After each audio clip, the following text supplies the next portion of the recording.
ធ្លាប់ជាមនុស្សចិត្តរឹងមិនដឹងអ្នកណាឈឺចាប់ខ្លាំងឡើយយល់តែចិត្តខ្លួនឯងគ្មានក្រែងដល់ចិត្តស្រីទេរត់ធ្លាប់ក្បត់គេច្រើនដងមុនបានជួបមាមិនណែស្គាល់ទេទៀងថាស្មោះស្មោះស្នេហ៍បានម្ដងព្រោះអានខ្លួនជាមនុស្សប្រុងទ្រាំធន់គេទៅជួក៏គ្មានខ្វះអ្វីតែផ្លានចានក្រៃធ្វើបាបស្រីមិនគិតតែពេលនេះកើបនយោឈឺចាប់មានពិតផ្នែកបងប្រឹងបិទតែពុកមិនចាប់ទឹកណែ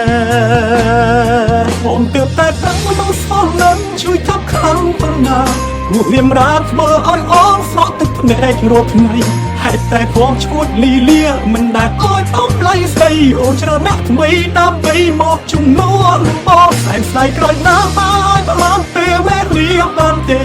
អោជុំថែមនោះខ្ញុំធ្លាប់ស្ដាយពេលនេះបានម្ដងព្រោះទើបយល់ការឈឺចាប់តែអូនធ្លាប់មានកំឡងចង់ប៉ះពឹងស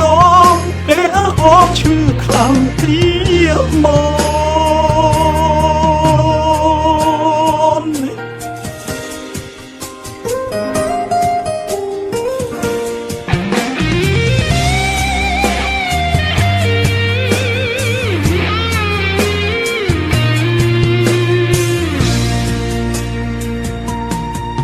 ព្រោះបានខ្លួនជាមនុស្សប្រុងទ្រាំធន់គេទៅជួក៏គ្មានខ្វះអ្វីតែផ្លានចានក្រៃធ្វើបាបស្រីមិនគិតតែពេលនេះកើបងយោក៏ឈឺចាប់មានពិតផ្លេចបងពឹងបិទតែពុកមិនចិត្តទឹកភ្នែ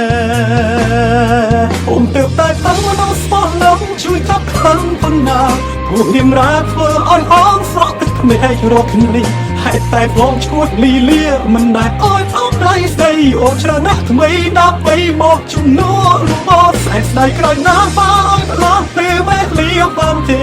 អោជុំថែមនោះខ្ញុំធ្លាប់ស្ដាយពេលនេះបានម្ដងព្រោះទើបយល់ការឈឺចាប់តែអូនធ្លាប់មានកំឡងចង់ប៉ះពឹងសងពេលណាអូនឈឺខ្លាំងព្រាមកអូនទើបតែតាំងមកស្គាល់នឹងជួយចាប់ខាងប៉ុណ្ណាមករៀមរាធ្វើឲ្យអងស្រក់ទឹកភ្នែករាល់ថ្ងៃហេតុតែបងឈួតលីលាមិនដែលអោយអំឡៃស្ដីអូនច្រើនណាស់ថ្មីដើម្បីមកជំនួសបងសែស្ដីក្រោយណាហើយផ្លាស់ពេលវេលាបានទេ